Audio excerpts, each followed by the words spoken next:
Hello welcome back. എല്ലാവർക്കും പുതിയൊരു വീഡിയോയിലേക്ക് സ്വാഗതം. അപ്പോൾ ഇന്ന് ഞാൻ വന്നിട്ടുള്ള നല്ലൊരു ഈസി പ്ലം കേക്കിൻ്റെ റെസിപ്പി ആയിട്ടാണ്. അപ്പോൾ എല്ലാവരും എന്താ പറയുക, വീട്ടിൽ ക്രിസ്മസ് ഒക്കെ അല്ലേ വരുന്നത്, ഈ ഒരു പ്ലം കേക്ക് ഉണ്ടാക്കി നോക്കുക. നല്ല ടേസ്റ്റാണ്. നമ്മൾ കടയിൽ വാങ്ങുന്നതിനെക്കാട്ടി അടിപൊളി ടേസ്റ്റാണ്. എളുപ്പത്തിൽ നമുക്ക് വീട്ടിൽ തന്നെ ഉണ്ടാക്കിയെടുക്കാൻ വേണ്ടിയിട്ട് പറ്റും കേട്ടോ. അപ്പോൾ അത് ഞാൻ ആദ്യം തന്നെ കുറച്ച് നട്ട്സ് എടുത്തിട്ടുണ്ട്. നല്ല റിച്ച് പ്ലം കേക്കാണ് ഞാൻ ഉണ്ടാക്കുന്നത്. അപ്പോൾ അതുകൊണ്ടാണ് അത്യാവശ്യം നല്ല നട്ട്സ് എല്ലാം ഉപയോഗിച്ചിട്ടുണ്ട്. കാഷ്യൂ നട്ട് ഉണ്ട്, ബദാം എടുത്തിട്ടുണ്ട്, പിസ്ത എടുത്തിട്ടുണ്ട്, അതുപോലെ ഡേറ്റ്സ് എടുക്കുമ്പോൾ പ്രത്യേകം ശ്രദ്ധിക്കണം. ഒരുപാട് ഒട്ടി പോകുന്ന ടൈപ്പ് എടുക്കരുത്. അങ്ങനത്തെ ഡേറ്റ്സ് വേണം എടുക്കാൻ വേണ്ടിയിട്ടോ. ഇത് മിക്സ്ഡ് ഫ്രൂട്ട്സ് ആണ് കേട്ടോ. ഇത് സെപ്പറേറ്റ് നിങ്ങൾക്ക് വാങ്ങിക്കാൻ കിട്ടുന്നുണ്ടെങ്കിൽ അങ്ങനെ വാങ്ങിക്കാം. ഞാൻ മിക്സ്ഡ് ആയിട്ടാണ് വാങ്ങിച്ചിട്ടുള്ളത്. ഇതാ നമുക്ക് കാരമൽ സിറപ്പ് ഉണ്ടാക്കിയെടുക്കണം. അപ്പോൾ അതിന് വേണ്ടിയിട്ട് ഒരു കപ്പിൽ കുറച്ച് കുറവ്, ഒരു 1/4 കപ്പ്, ഏകദേശം ഒരു 1/4 കപ്പോളം പഞ്ചസാര എടുത്തിട്ട് നമുക്കതൊന്ന് കാരമലൈസ് ചെയ്തുകൊണ്ട് എടുക്കണം. വെള്ളമൊന്നും ചേർക്കാതെ തന്നെ ഇത് കാരമലൈസ് ചെയ്തെടുക്കുക. ജസ്റ്റ് നമുക്കൊന്ന് പരത്തി ഇട്ട് കൊടുക്കാം. ഇങ്ങനെ കട്ട കൂട്ടി ഇട്ട് കൊടുക്കാണ്ട് ഒന്ന് പരത്തി ഇട്ട് കൊടുത്തിട്ട് ലോ ടു മീഡിയം ഫ്ലെയിമിൽ ഇട്ടാൽ, ഒരുപാട് ഹൈ ഫ്ലെയിമിൽ ഇടരുത്, എന്നാൽ ഒത്തിരി ലോ ഫ്ലെയിമിൽ ഇടരുത്. ഒരു ലോ ടു മീഡിയം ഫ്ലെയിമിൽ ഇട്ടിട്ട് ഒന്ന് കാരമലൈസ് ചെയ്ത് എടുക്കാം. അപ്പോൾ കുറച്ച് സമയം എടുക്കുന്ന ഒരു പ്രോസസ്സാണത്. കുറച്ച് സമയം പെട്ടെന്ന് തന്നെ ആയി കിട്ടും. ഒരുപാട് കളറ് മാറി ഇതാക്കി എടുക്കണ്ട, അപ്പോൾ കരിഞ്ഞു പോകും. അപ്പോൾ നമ്മുടെ പ്ലം കേക്കിൻ്റെ ടേസ്റ്റേ മാറിപ്പോകും കേട്ടോ. അപ്പോൾ അതായത് ഇതൊരു ഏകദേശമൊക്കെ ഒന്ന് മെൽറ്റായി തുടങ്ങിയിട്ടുണ്ട്. അപ്പോൾ നമുക്കിതൊന്ന് മെൽറ്റ് ചെയ്ത് എടുക്കാം. അപ്പോൾ ഇതാ നമ്മുടെ കാരമൽ സിറപ്പ് ഏകദേശമൊക്കെ ഒന്ന് നല്ലപോലെ മെൽറ്റായിട്ട് വന്നിട്ടുണ്ട്. കണ്ടില്ലേ ഈ ഒരു കൺസിസ്റ്റൻസിൽ. അപ്പോൾ നമുക്ക് ചെറുതായിട്ട് ഒന്നും കൂടെ ഒന്ന് കളർ ചേഞ്ച് ചെയ്തെടുക്കാം. ഇത് ഇനി സൈഡിൽ നിന്നൊക്കെ ഇങ്ങനെ ഒരു എന്താ പറയുക, പത പൊന്തുന്ന പോലെ വരും. അപ്പോൾ അത് വരുന്ന വരെ ഒന്ന് വെയിറ്റ് ചെയ്യാം. എന്നിട്ട് നമുക്കിതിലേക്ക് ചൂടുള്ള വെള്ളം വേണം ചേർത്ത് കൊടുക്കാൻ കേട്ടോ. ഒരു 1/2 കപ്പ് ചൂടുവെള്ളം, ചെറു ചൂടുവെള്ളം മതി. അതുപോലെ തണുത്ത വെള്ളം ഒഴിച്ച് കൊടുക്കരുത്, ചെറു ചൂടുവെള്ളം ഒഴിച്ച് കൊടുക്കുക. ആ വെള്ളം ഒഴിച്ച് കൊടുക്കുന്ന സമയത്ത് നമ്മൾ കുറച്ചൊന്ന് വിട്ട് നിൽക്കണം കേട്ടോ. അല്ലെങ്കിൽ ചിലപ്പം നമ്മുടെ മേത്തേക്കൊക്കെ ഒന്ന് തെറിക്കാനുള്ള ചാൻസ് ഉണ്ട്. അപ്പോൾ അതുകൊണ്ടാണ് പറയുന്നത്. അപ്പോൾ അതാ നമ്മുടെ കാരമൽ നല്ലോണം സെറ്റായി വന്നിട്ടുണ്ട്. എല്ലാതും മെൽറ്റായിട്ട് ഇതുപോലെ ഒരു കൺസിസ്റ്റൻസിയിലാണ് ഇപ്പോൾ ഉള്ളത്. ഇനി ഈ ഒരു കൺസിസ്റ്റൻസിയിൽ എത്തുമ്പം നമുക്കതിലേക്ക് നല്ല ഒരു ഇളം ചൂടുവെള്ളമാണ്, ഒരു 1/2 കപ്പ് ഇളം ചൂടുവെള്ളം ഒഴിച്ച് കൊടുക്കാം. എന്നിട്ട് ആദ്യം നമ്മൾ ഇളക്കുമ്പോൾ ഇതുപോലെ കട്ട പിടിച്ച് നിൽക്കുന്നതായി തോന്നും. പക്ഷെ അതൊന്ന് നമ്മൾ മിക്സ് ചെയ്ത് വരുമ്പം റെഡി ആവും കേട്ടോ. കണ്ടില്ലേ, ഇതുപോലെ വരും. പക്ഷെ പേടിക്കേണ്ട ആവശ്യമില്ല. അത് നമ്മൾ ഇതുപോലെ ഒന്ന് മിക്സ് ചെയ്ത് കൊടുത്താൽ അതവിടെ സെറ്റായി കിട്ടും. അപ്പോൾ നമ്മൾ ഇതുപോലെ ഒരു ഇളം ചൂടുവെള്ളം ഒഴിച്ച് കൊടുക്കുകയായിരിക്കും ഏറ്റവും നല്ലത് കേട്ടോ. അപ്പോൾ ഇത് ഒന്ന് മിക്സ് ചെയ്ത് എടുക്കാം.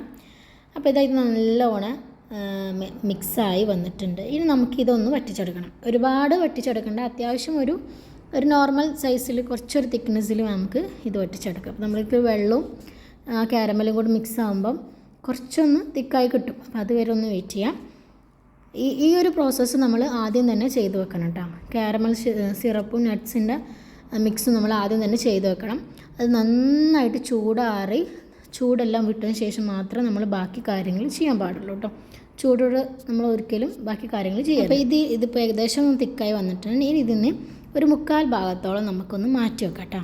അപ്പോൾ അതൊന്ന് ഞാൻ മാറ്റി വെച്ചിട്ടുള്ളത്. ഇതൊരു 1/4 ഭാഗത്തിൻ്റെ മേലെ ഒരു 1/4 ഭാഗം ഉണ്ടാവും.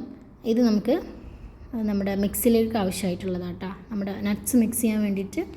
അപ്പോൾ ഇനി ഇതിലേക്ക് നമുക്ക് ഒരു 1/2 കപ്പ് ഓറഞ്ചിൻ്റെ ജ്യൂസ് വേണം എടുക്കാനായിട്ട്. ഓറഞ്ചിൻ്റെ ജ്യൂസോ അല്ലെങ്കിൽ പൈനാപ്പിൾ ജ്യൂസോ നിങ്ങൾക്ക് എടുക്കാം. ഫ്രഷ് ജ്യൂസാണ്, ഞാൻ കൈകൊണ്ട് തന്നെ പിഴിഞ്ഞെടുത്തതാണ് കേട്ടോ. മിക്സിയിലിട്ട് അരക്കുമ്പം കുരു ഇല്ലാണ്ട് അരച്ചെടുക്കാൻ വേണ്ടി ശ്രദ്ധിക്കുക, ജ്യൂസാക്കി എടുക്കുക. അല്ലെങ്കിൽ നമ്മുടെ കേക്ക് ഒത്തിരി കയ്പ്പ് ചൊയ വരാൻ ചാൻസ് ഉണ്ട് കേട്ടോ. അപ്പോൾ അതുകൊണ്ട് ഇതൊന്ന് മിക്സാക്കി എടുക്കുക. ഒരു കയ്പ്പ് ടേസ്റ്റ് വരാതിരിക്കാൻ വേണ്ടിയിട്ടാണ്. കുരു കളഞ്ഞിട്ട് ജ്യൂസ് അടിക്കാം, അതല്ലെങ്കിൽ ഇതുപോലെ കൈകൊണ്ട് നമുക്ക് പിഴിഞ്ഞ് ജ്യൂസാക്കി എടുക്കാം. ഇനി ഇതിലേക്ക് 3 ടേബിൾ സ്പൂൺ മിക്സ്ഡ് ഫ്രൂട്ട് ജാമാണ് എടുക്കുന്നത്. നിങ്ങൾക്ക് ഒത്തിരി ഇഷ്ടമാണെങ്കിൽ 3 to 4 ടേബിൾ സ്പൂണൊക്കെ എടുക്കാം. കുറഞ്ഞത് ഒരു 2 ടേബിൾ സ്പൂണെങ്കിലും മിക്സ്ഡ് ഫ്രൂട്ട് ജാം എടുക്കുക. അപ്പോൾ ഇത് ചേർക്കുമ്പോൾ നമ്മുടെ കേക്കിനൊരു പ്രത്യേക ടേസ്റ്റാണ്. ഇതുണ്ടെങ്കിൽ ഉറപ്പായിട്ടും ചേർക്കട്ടോ. അപ്പോൾ ഇനി ഈ ജാമും നമ്മുടെ ഈ മിക്സും എല്ലാം കൂടെ നന്നായിട്ടൊന്ന് കമ്പൈൻ ചെയ്യുന്നവരെ നമുക്കിതൊന്ന് മിക്സാക്കിയിട്ട് എടുക്കാം. ഇനി ഇതിലേക്ക് നമുക്ക് നട്ട്സ് അല്ല, നമ്മുടെ ഡ്രൈ ഫ്രൂട്ട്സ് ഇല്ലേ, അത് ചേർത്ത് കൊടുക്കാം. എന്നിട്ട് ജസ്റ്റ് ഒന്ന് മിക്സാക്കി എടുക്കാം. ഇതിലെല്ലാതും ഉണ്ട്. ക്രാൻബെറി ഉണ്ട്, നമ്മുടെ പപ്പായ ഫ്രൂട്ട് ഉണ്ട്, അങ്ങനെ എല്ലാ ഫ്രൂട്ട്സും കൂടെ മിക്സ് ആയിട്ടുള്ള ഒരു ബൗളാണ് ഞാൻ വാങ്ങിച്ചിട്ടുള്ളത് കേട്ടോ. നിങ്ങൾക്ക് സെപ്പറേറ്റ് കിട്ടുമെങ്കിൽ അങ്ങനെ വാങ്ങിക്കാം. ഇതിൽ നമ്മുടെ ബ്ലാക്ക് കിസ്മിസ് ഉണ്ട്, ജംബോ കിസ്മിസ് ഉണ്ട്, നോർമൽ കിസ്മിസ് ഉണ്ട്, കിവി ഫ്രൂട്ട് എല്ലാ ഐറ്റംസും കൂടെ ചേർന്നിട്ടുള്ളതാണ് കേട്ടോ. ഇനി ഇതിലോട്ട് നമുക്ക് നട്ട്സ് ചേർത്ത് കൊടുക്കാം. ഒരു 1/4 കപ്പ് ബദാം ഉണ്ടാവും, ഒരു 1/4 കപ്പിൻ്റെയും താഴെ പിസ്ത എടുത്തിട്ടുണ്ട്, പിന്നെ ഒരു 1/4 കപ്പ് കാഷ്യൂനട്ട്, അതുപോലെ ഡേറ്റ്സ്. ഇതെല്ലാം കൂടെ ചേർത്തിട്ട് നമുക്കെല്ലാം കൂടെ നന്നായിട്ട് കമ്പൈൻ ചെയ്തെടുക്കാം കേട്ടോ. പിന്നെ ഇവിടെ ശ്രദ്ധിക്കേണ്ട കാര്യം, നമ്മുടെ സിറപ്പില്ലേ, ഈ മിക്സ് ഒരുപാട് വറ്റിച്ച് ഡ്രൈ ആക്കി എടുക്കരുത്.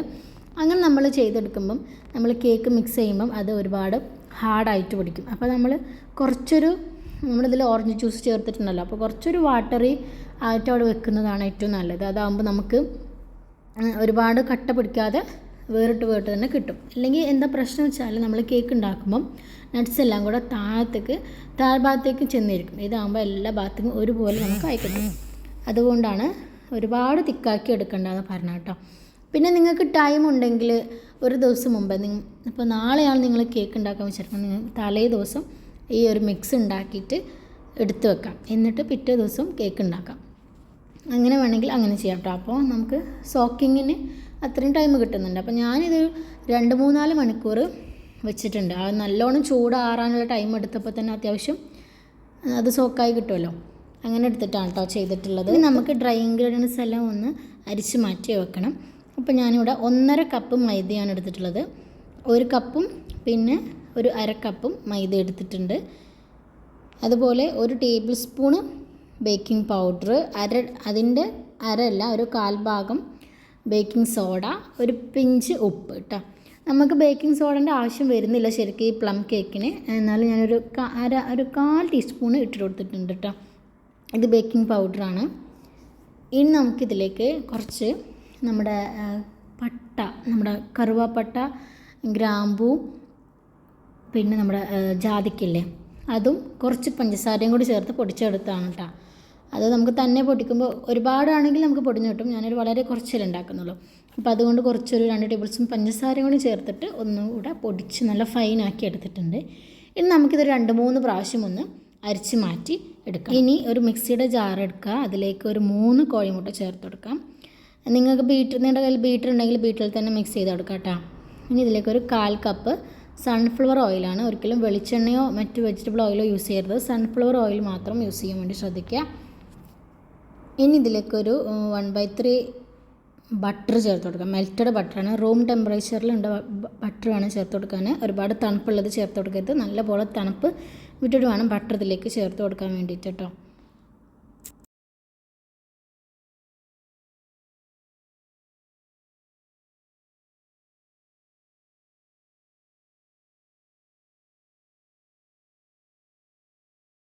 അര കപ്പ് പഞ്ചസാര ചേർത്ത് കൊടുത്തിട്ടുണ്ട്. ഇനി ഇതിലേക്കൊരു 1/2 ടീസ്പൂണ് വാനില എസൻസ് ചേർത്ത് കൊടുക്കാം. പിന്നെ നമുക്കിതിലേക്ക് ആവശ്യം പ്ലം എസൻസ് ആണ് കേട്ടോ. അപ്പോൾ പ്ലം കേക്കിൻ്റെ എസൻസ് നമുക്ക് വാങ്ങിക്കാനായിട്ട് കിട്ടും. അത് നിങ്ങളുടെ കയ്യിലുണ്ടെങ്കിൽ ചേർത്ത് കൊടുക്കാം. പ്ലം കേക്ക് ഇതാണ് കേട്ടോ, പ്ലം കേക്ക് എസൻസ് ആണ്. ഇതും കൂടെ ഒരു പിഞ്ച്, ഒരു 2-3 ഡ്രോപ്സ് കൂടെ ചേർത്ത് കൊടുത്തിട്ട് ഇത് നമുക്ക് നന്നായിട്ടൊന്ന് മിക്സിയിൽ നമുക്കൊന്ന് അരച്ചെടുത്തിട്ട് വരാം. അപ്പോൾ ഇത് നന്നായിട്ട് അരച്ചെടുത്തിട്ടുണ്ട്. ഇനി നമ്മൾ നേരത്തെ ആദ്യമേ ആക്കി വെച്ച ഷുഗർ സിറപ്പില്ലേ, അത് ഈ ഒരു സമയത്ത് നമുക്ക് ചേർത്ത് കൊടുക്കാം കേട്ടോ. ഒട്ടും ചൂടുണ്ടാകാൻ പാടില്ല, നല്ലപോലെ ചൂടാറി തണുത്തതിന് ശേഷം മാത്രം ഇത് ചേർക്കാൻ പാടുള്ളൂ. എന്നിട്ട് നമുക്കിത് നന്നായിട്ട് അരച്ചെടുത്തിട്ട് വരാം. ഇനി നമ്മൾ ആ മിക്സ് ചെയ്ത ബാറ്ററിലേക്ക് നമ്മുടെ നമ്മൾ ഡ്രൈ ഫ്രൂട്ട്സ് ചെയ്തെടുത്തില്ലേ, അത് നമുക്കിതിലേക്ക് ചേർത്ത് കൊടുത്തിട്ട് നമുക്ക് മിക്സ് ചെയ്തെടുക്കാം. നന്നായി മിക്സാക്കി എടുത്തിട്ടുണ്ട്. ഇനി നമുക്ക് നമ്മുടെ പൊടികൾ, നമ്മുടെ ഡ്രൈ ഇൻഗ്രീഡിയൻസ് എല്ലാം ചേർത്തിട്ട് കുറേശ്ശെ ചേർത്ത് കൊടുത്ത് മിക്സ് ചെയ്ത് എടുക്കണം. ഒരുപാട് ലൂസായിരിക്കരുത് നമ്മുടെ ബാറ്റർ. അത്യാവശ്യം കട്ടി ഉണ്ടെങ്കിൽ കൂടെ കുഴപ്പമില്ല, നല്ലോണം ലൂസായാൻ പാടില്ല കേട്ടോ. പ്ലം കേക്കിൻ്റെ ഒരു മിക്സ്ചർ വരുന്നത് അങ്ങനെയാണ്, ടെക്സ്ചർ വരുന്നത് അങ്ങനെയാണ് കേട്ടോ. ഇനി നമ്മുടെ ബാറ്റർ നമ്മുടെ കേക്ക് ടിന്നിലേക്ക് നമുക്ക് ചേർത്ത് കൊടുക്കണം. ഇത് കണ്ടില്ലേ, അത്യാവശ്യം നല്ല തിക്കായിട്ടാണ് നമ്മുടെ ബാറ്റർ ഉള്ളത്. എയർ ബബിൾസ് ഒന്ന് പോകാൻ വേണ്ടിയിട്ട് ഒന്ന് ടാപ്പ് ചെയ്ത് കൊടുക്കുക. അതുപോലെ ഭംഗിക്ക് വേണ്ടിയിട്ട് കുറച്ച് കാഷ്യൂസും കുറച്ച് കിസ്മിസും കാര്യങ്ങളൊക്കെ വെച്ച് കൊടുക്കുന്നുണ്ട്. അതൊക്കെ നമ്മുടെ ചോയ്സാണ് കേട്ടോ. ഇനി നമുക്കിത് ലോ ഫ്ലെയിമിൽ ഞാൻ ഗ്യാസ് സ്റ്റോപ്പിലാണ് വെക്കുന്നത്. നിങ്ങളുടെ കയ്യിൽ ഓവൻ ഉണ്ടെങ്കിൽ നിങ്ങൾക്ക് ഓവനിൽ കുക്ക് ചെയ്തെടുക്കാവുന്നതാണ്. അപ്പോൾ ബേക്ക് ചെയ്തെടുക്കാം കേട്ടോ. ഞാനിപ്പോൾ ഗ്യാസ് സ്റ്റോപ്പിലാണ് കേക്ക് ബേക്ക് ചെയ്തെടുക്കുന്നത്. അപ്പോൾ അത് നമ്മൾ ഗ്യാസ് സ്റ്റോപ്പിലായ കാരണം അത്യാവശ്യം സമയം പിടിക്കുന്നുണ്ട്. ഒരു 60 to 70 മിനിറ്റ് വരെ ടൈം എടുത്തിട്ടുണ്ട് കുക്കായി കിട്ടാനായിട്ട്. ഇതുപോലെ ഒരു നോൺ സ്റ്റിക്കിൻ്റെ പാത്രത്തിലാണ് ഞാൻ കേക്ക് ബേക്ക് ചെയ്യാൻ പോകുന്നത് കേട്ടോ.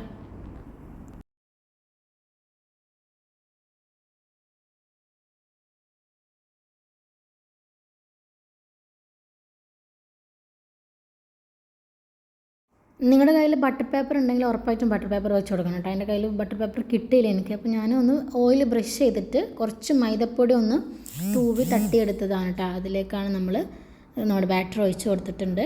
ഇനി ഇതിൻ്റെ ഈ ലിഡിന് ഹെയർ ഹോൾസ് ഉണ്ടെന്നുണ്ടെങ്കിൽ അതൊന്ന് മൂടി കൊടുക്കണം കേട്ടോ. ഞാൻ ഈ കേക്ക് 2 ദിവസം കഴിഞ്ഞിട്ടാണ് എടുക്കുന്നത് കേട്ടോ. 2 ദിവസം കഴിഞ്ഞിട്ടാണ് കട്ട് ചെയ്യുന്നത്. നമ്മൾ കേക്കിൻ്റെ ടിന്ന് നമ്മൾ അപ്പോൾ തന്നെ ഒന്ന് മാറ്റിയെടുക്കുക. എന്നിട്ട് ഇതുപോലെ ഒരു ക്ലിംഗ് റാപ്പ് വെച്ചിട്ട് ഞാൻ പൊതിഞ്ഞെടുത്തിട്ടുണ്ടായിരുന്നു. ഇപ്പോൾ ഇതാ നമ്മുടെ കേക്ക് കട്ട് ചെയ്യാൻ വേണ്ടി പോകാം. നല്ല പെർഫെക്റ്റ് ആയിട്ട് തന്നെ വന്നിട്ടുണ്ട്. അതുപോലെ നമ്മൾ ആ ലിഡ് തുറക്കുന്ന സമയത്ത് നല്ലൊരു സ്മെല്ലുണ്ട് കേട്ടോ. നല്ല പ്ലം കേക്കിൻ്റെ നല്ലൊരു സ്മെല്ല് നമുക്ക് കിട്ടും. അപ്പോൾ ഇതാ ഞാനിത് കട്ട് ചെയ്ത് നിങ്ങളെ കൂടെ കാണിക്കാം. അപ്പോൾ എല്ലാവരും ഈ ഒരു ക്രിസ്മസിന് ഈ ഒരു പ്ലം കേക്ക് എന്തായാലും ഉണ്ടാക്കി നോക്കണം. ഉറപ്പായിട്ടും നിങ്ങൾക്ക് ഇഷ്ടമാവും. നിങ്ങൾ വീട്ടിലുണ്ടാക്കി നോക്കിയിട്ട് നിങ്ങളുടെ ഫീഡ്ബാക്സൊക്കെ നമുക്ക് കമൻറ്റ് ബോക്സിൽ അറിയിക്കാം. അപ്പോൾ എല്ലാവർക്കും happy Christmas and happy new year. ഇൻഷാ അല്ലാഹ് ഇനി പുതിയൊരു വീഡിയോ ആയിട്ട് വീണ്ടും വരാൻ. Take care. ബൈ.